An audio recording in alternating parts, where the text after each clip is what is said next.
தமிழகத்துல ஜெயலலிதாவுக்கு அப்புறம் பெண் தலைவர்கள் யாரும் இல்லைன்னோ தேமுதிக கட்சிக்கு எதிர்காலம் இல்லைன்னோ பலர் அவதூறுகளை பேசினாங்க.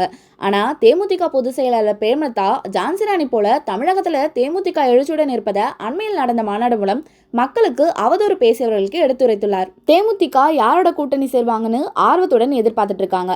தமிழகத்துல திமுகவும் அதிமுகவும் இன்னைக்கு சரிசமமா இருக்கு. அதுக்கு இணையா ஜாதி மதம் இல்லாத மூணாவது பெரிய கட்சியா தேமுதிக இருக்கு.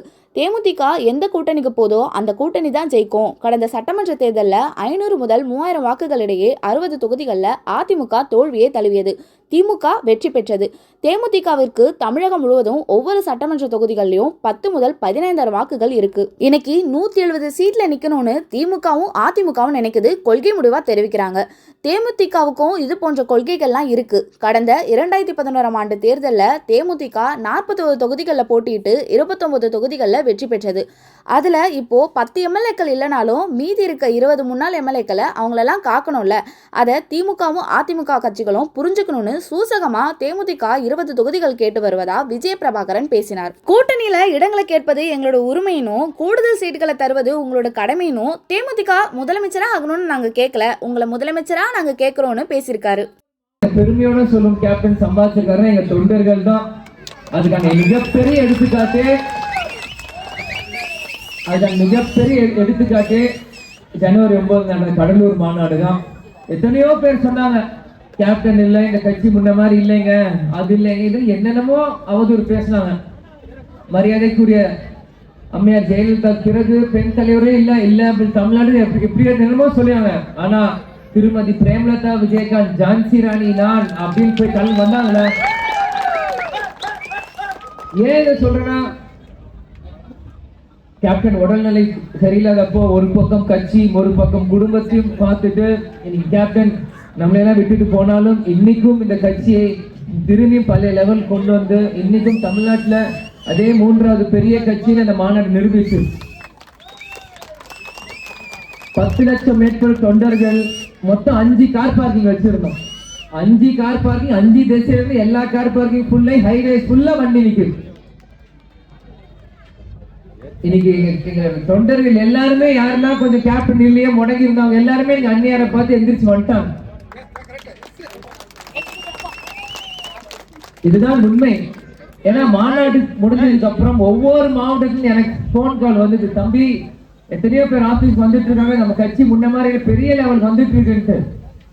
இது நீங்களும் ஆசைப்படல, நம்ம எல்லாருமே கேப்டன் தெய்வமா நம்ம வழி நடத்திட்டு இருக்காங்க. இது தேர்தல் காலம். நான் கூட சின்ன சொன்னேன், எதுக்கு நான் எலெக்ஷன் நேரத்தில் தேவையில்லாத செலவு பண்ணிட்டு இருக்கீங்க, எல்லாரும் எலெக்ஷனுக்காக வேலை பார்ப்பேன், இன்னும் 1 மாசம் 2 மாசம் எதுக்கு தேவையில்லாத கட்சி நிகழ்ச்சி எல்லாம் கொஞ்ச நாளைக்கு எது வேணா எல்லாரும் எலெக்ஷன் வேலை பாருங்க அப்படின்னு சொல்லிட்டு இருக்காங்க. இல்ல தம்பி, நம்மளோட மாநாடு முடிச்சாச்சு, இருந்தாலும் கிருஷ்ணகிரியோட வெயிட் என்ன நம்ம காமிக்கணும்னாரு, காமிச்சிருக்கீங்க. ஏன்னா ஹைவேஸ் நானும் பார்த்துட்டு இருக்கேன், வழி நெடுக்க கொடி, வழி நெடுக்க பேனர். சரி நானும் உள்ள அவர் கூட மேல வாங்க, நான் கூட சரி 10 மீட்டர் தான் இருக்கேன், எதுக்கு நான் கீழே உட்காந்து போயிடலான்னு. அப்புறம் பார்க்க கிரௌடு அப்படியே ரோடு ஃபுல்லா வெறும் தலையர்கள். அதுக்கப்புறம் சரி மேல வரும் தப்பா போயிருந்தேன், அப்புறம் நான் மேல வந்தேன். நான் கூட சிம்பிளா இருக்கும்னு நினைச்சேன். ஆனா சென்னையில் அவரோட குடும்பத்தோட உண்மையிலே நல்ல சிறப்பாக பண்ணியிருக்காரு. அவருக்கும் அவர் குடும்பத்துக்கு நான் நன்றி நான் தெரிவித்துக் கொள்கிறேன். இது தேர்தல் காலம். இன்னைக்கு எல்லா நம்ம தொண்டர்கள் தாண்டி கட்சி தலைவர்கள் தாண்டி மீடியா தான் ரொம்ப ஆர்வமா இருக்காங்க நம்ம எந்த பக்கம் கூட்டணி சேருவோம்ட்டு.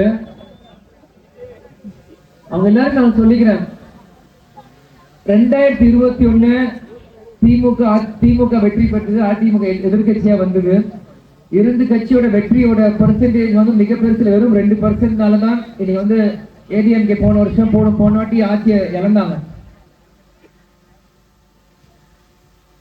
அந்த தேர்தலுக்கு பிறகு நான் ஒரு யூடியூப்ல மரியாதைக்குரிய அன்புமணி அண்ணன் ஒரு இதுல பேசினார், ஒரு இன்டர்வியூ கொடுத்தார்.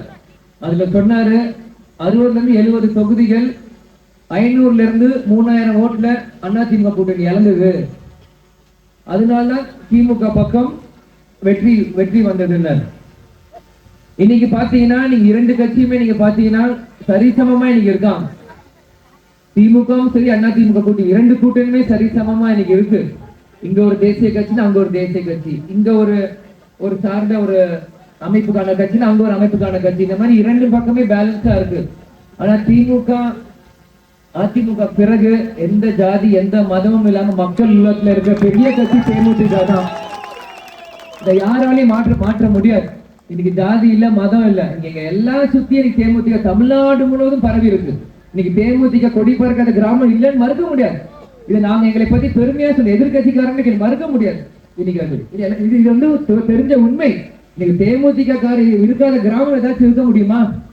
இன்னைக்கு சில கட்சியில சில பெல்ட் தந்தாங்க இருக்க முடியாது. ஆனா தமிழ்நாடு முழுவதும் தேமுதிக இருக்கு. இன்னைக்கு இரண்டு கூட்டணி சரிசமயமா இருக்கும்போது தேமுதிக எந்த பக்கம் போகுதோ அந்த கூட்டணி தான் ஜெயிக்கும். இதை நாங்க பெருமையா சொல்றோம் நினைக்காதீங்க, இருக்கிறத சொல்றோம். இன்னைக்கு போன தேர்தல வெறும் 2% இழந்தீங்க, வெறும் 500 இருந்து 2000 ஓட்டு வாக்குல. இன்னைக்கு சின்ராஜ் என்ன சொல்ற, இந்த ஒன்றியத்துல தேமுதிக 2500 ஓட்டு இருக்குன்னா உண்மை அதுதான் உண்மை. 2500 இன்னைக்கு இந்த இன்விடேஷன் நீங்க பாக்குறீங்க, எனக்கு குறைஞ்ச எனக்கு ஒரு 300 400 பேர் எனக்கு இதுலயே தெரியுது. அப்போ ஒரு வீட்டுக்கு 3 பேர் வச்சாலும் 1500 பேர் 500 பேர் தான். அப்போ ஒரு வீட்டுக்கு 4 பேர் தான் 2000. இது ஒரு சின்ன எதிர்காடு. இது கொண்டு பிரசாந்த் கிஷோர் மாதிரி ஒரு ஆள் வந்து 200 கோடி கொடுத்து உங்களுக்கு சொல்லணும்ல ஒண்ணும் இல்ல. சாதாரண கல்யாண பத்திரிகை எடுத்து நீங்க பார்த்தாலே உங்களுக்கு தெரியும் இன்னைக்கு இந்த ஒன்றியத்துல எவ்வளவு வெயிட் இருக்குன்ட்டு. இன்னைக்கு இந்த மாவட்டத்துக்கு என்ன வெயிட் இதை படிச்சாலே உங்களுக்கு தெரியும். இன்னைக்கு குறைஞ்ச ஒரு 500 பேர் இதுல இருப்பாங்க. வீட்டுக்கு 4 பேர்னாலும் 2000 பேர். அப்ப இன்னைக்கு ஒரு மாவட்டத்தை குறைஞ்சது உங்களுக்கு வெறும் சிம்பிளா சொல்றேன், இன்னும் இறங்கினா இன்னும் பெருசா சொல்ல முடியும். நான் வெறும் பேசிக்கா சொல்றேன், குறைஞ்சது 2000. அன்னைக்கு அன்புமணி என்ன சொன்ன 500 இருந்து 2000 அன்னைக்கு. அப்போ அதிகமாக 2000, கம்மியா 2000 இருக்குன்ற தேமுதிக ஒரு மாவட்டத்துல. அப்ப அதிகம்னா 10,000 15,000 வாக்குகள் இன்னைக்கும் தேமுதிக தமிழ்நாடு முழுவதும் இருக்கு. இது மாற்ற முடியாது. அதுக்காக தான் சொல்றேன், கரெக்டான கூட்டணி அமைச்சு கரெக்டான மரியாதை கொடுத்து தொண்டர்களை கரெக்டா எங்களை எதிர்க்காதீங்க, அணைச்சி வச்சுக்கோங்க. ஏன்னா கேப்டன் வளர்ப்பு அன்புக்கு கட்டுப்பட்ட கூட்டம் இந்த கூட்டம். கூட்டணி சொல்றீங்க, நீங்க வந்து ஆளுங்கட்சி எதிர்கட்சி எதிர்க்காதீங்க, வேலை வாங்குவோம். அன்பால சொல்லுங்க, நாங்க வேலை செய்வோம். இன்னைக்கு நாங்க சிஎம் ஆடுவோம், கூட்டணி செல்ல உங்களே சிஎம் ஆக்குறோம். அதனால வேற பேசாதீங்க. இன்னைக்கு திமுக அதிமுக வந்து உங்களுக்கு ஸ்டாண்டர்ட் வச்சிருக்கீங்களா, நாங்க இன்னைக்கு 170 சீட்ல நிப்போம், 180 நிப்போம், 150 நிப்போம்ட்டு. உங்களுக்கான மரியாதை உங்களுக்கான லெவல் உங்களுக்கு ஒண்ணு இருக்குல்ல. அப்ப அதே தானே எங்க கட்சிக்கும் இருக்கு. நாங்க எதுக்கு அது கீழே வரோம்? அதுக்கு எங்களுக்கான மரியாதை நாங்க கேட்கிறோம், எங்களை உரிமையை தான் நாங்க கேட்கிறோம். இன்னைக்கு போன எம்எல்ஏ 41 தொகுதி 2010 கூட்டணி வச்சோம், 29 எம்எல்ஏ. அதுல 9ல இருந்து 10 எம்எல்ஏ நம்ம விட்டு போயிருப்பாங்க. இன்னைக்கும் அந்த 20 எம்எல்ஏ குறைஞ்ச தேமுதிக நிக்கிறாங்களே. அப்ப அந்த எம்எல்ஏ வாழ்க்கையை நாங்க பாக்கணும்ல. எல்லாரும் உங்க கட்சியை மட்டும் பார்க்காதீங்க. நீங்க முதலமைச்சரா 2 பேர் வரும்போது நீங்க கட்சியை தமிழ்நாட்டே நீங்க பார்க்கணும். அதனால நீங்க உங்க கட்சியை பார்க்காதீங்க, கூட்டணியை பாருங்க. அந்த 20-30 தொகுதியை உங்களுக்கு கொடுக்கறது நாங்க ஜெயிக்கிறது இல்ல, உங்களை ஆட்சியில உட்கார வைக்கிறது. அந்த 30-20 தொகுதி நாங்க கேட்கிறோம், அதை நீங்க பாருங்க. தேமுதிக ரொம்ப பேசுறான்னு நாங்க சொல்லல, உங்களை நாங்க சரியான விதத்துல உங்களுக்கு புரிய வைக்கிறோம். இந்த கண்ணோட்டத்தையும் பாருங்கன்னு சொல்றோம், உங்க கண்ணோட்டத்துல இருந்து பாக்காதீங்க. நாங்க உங்க கண்ணோட்டத்துல இருந்து நாங்க பார்த்துட்டு தான் நாங்க இந்த கண்ணோட்டத்துல உங்களுக்கு சொல்றோம். அதனால திரும்பியும் சொல்றேன், திருமதி பிரேமலதா விஜயகாந்த் நல்ல முடிவு எடுப்பாங்க. நம்ம தொண்டர்கள் எல்லாருக்குமே நான் சொல்றேன், இந்த தேர்தல் ஈகோ பொறாம நான் பெரிய நீ சின்ன இந்த ஜாதி அந்த ஜாதி அந்த எல்லாத்தையும் தூக்கி போடுங்க. இன்னைக்கு நம்ம எல்லாருமே தமிழ்நாடு மூலம் எதுக்கு ஒண்ணு சேர்ந்திருக்கோம், கேப்டன் என்ற ஒரு சொல். அந்த கேப்டன் என்ற ஒரு சொல்லுக்காக தான் நம்ம எல்லாரும் ஒன்று கூட்டியிருக்கோம். இன்னைக்கு அதை தேமுதிக என்ற கட்சி இன்னைக்கு சிவப்பு மஞ்சள் கருப்பு கொடி போட்டு மப்ளர் போட்டு நீங்க வரீங்கன்னா இதுதான் நம்ம இன்னைக்கு நம்ம ஒரு குடும்பத்தை சொன்னா என்ன பண்ணுவோம், எல்லாரும் கேட்போம்ல, கேட்போமா இல்லையா? அதேதான் கட்சியும் இன்னைக்கு அந்நியா இந்த தேர்தல் எதுக்கு சொல்றாங்க, நம்ம கட்சி கேப்டன் நம்ம லட்சியம் வெல்வது நிச்சயம் சொல்லியிருக்காருல்ல. இந்த லட்சியத்துக்காக நம்ம ஜெயிக்கணும். கண்டிப்பாக எல்லாரும் தூக்கி எறிஞ்சு இந்த தேர்தல் அந்நியாயம் அம்மா என்ன சொல்றாங்களோ அது கட்டுப்பட்டு இந்த தேர்தல் செய்வோம். 100க்கு 200% எல்லாரும் வேலை பாருங்க. நம்ம போற கூட்டணி 100% ஜெயிக்கும். இந்த தேர்தல் சத்திரனா இருக்கிறவரை சாணக்கியனா இருப்போம். தேர்தலுக்கு முன்னாடி சில பேர் அந்த கட்சிக்கு அவ்வளவு எம்எல்ஏ இருக்கு, இந்த கட்சிக்கு அதெல்லாம் நீங்க தூக்கி போட்டுருங்க. தேர்தலுக்கு பிறகு எந்த கட்சிக்கு எத்தனை எம்எல்ஏ இருக்கு அதுதான் பேசும். அதை யோசிங்க. தேர்தல் அதுதான் சொல்றேன், சத்திரர்கள் சாணக்கியனா இருக்கும். நம்மளோட ஒரே ஒரு இலக்கு இந்த வாட்டி எந்த கூட்டணிக்கு போனோமோ அந்த கூட்டணி நம்ம உண்மையா வேலை பார்த்து ஜெயிக்கணும். 2, எத்தனை எம்எல்ஏ சீட் கிடைக்குதோ அது 100% அடிக்கணும். அதுதான் 100 out of 100 வாங்குறோம். அது 15, 20, 30 கணக்கு இல்ல, 100 out of 100 அதுதான் முக்கியம். நீங்க 41 நீ கேப்டன் வாங்கினாரு, 29 ஜெயிச்சோம். நீங்க அந்நியா 20, 30, 40 எது வாங்கினாலும் அந்த என் நம்பர் 100% ஜெயிக்கணும். செஞ்சிடலாமா?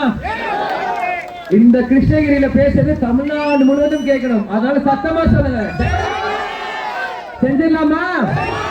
தேமுதிக தொண்டர்களை கேட்கிறேன், தமிழ்நாடு மக்களை சப்போர்ட் பண்ணுவீங்களா? செஞ்சிடலாமா? கேட்பது என் உரிமை, கொடுப்பது உங்க கடமை.